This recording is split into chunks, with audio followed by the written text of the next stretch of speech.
Sherlock Valley on the 19th of July 1917, and the stories tonight. The first cinema has opened in Manchester. The first plane was flown in the UK. The first dog has been shot dead in the war. And Tony Viking. We're getting news that our reporter George Ursley has reached Galicia. He's giving an emergency report. Can we get him on screen?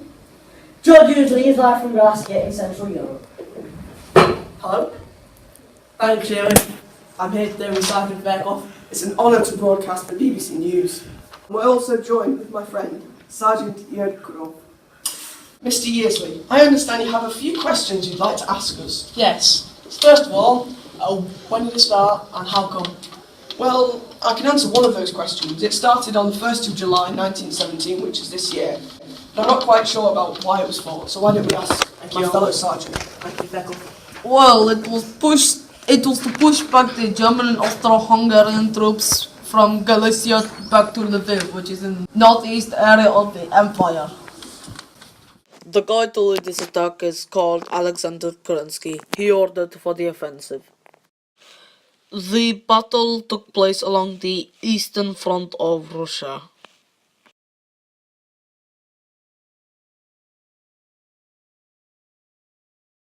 Well, I'll start off with our support section.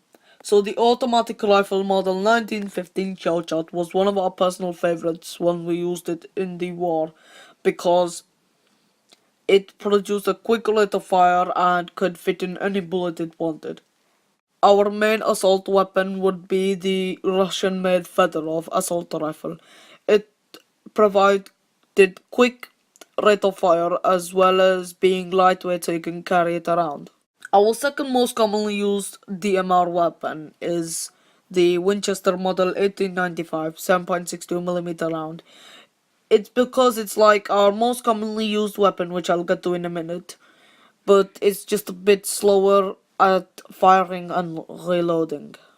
Our favorite and most used weapon is the Russian-made Mosin Nagant 7.62mm round user.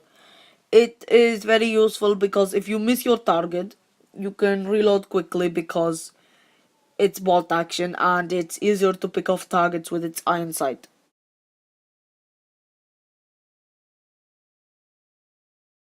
Well, initially it was a success, but however, due to poor sanitation, bad morale, and German troops rising in numbers, many people of the Russian army decided to flee.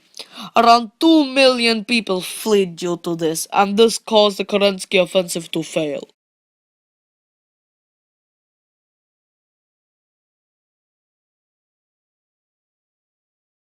Well, our casualties, we had around 200,000 registered casualties. 40,000 sadly died, and around 160,000 were wounded. Most of them are set to recover, but I think some of them will die.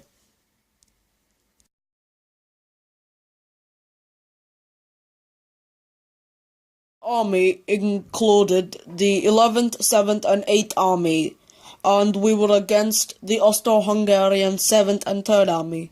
Initially, our attack was successful because we powerfully bombarded them, but however the Germans fought back and too many casualties made the Russians run away. That's all I've got to say. Thank you, Report George. Back to you.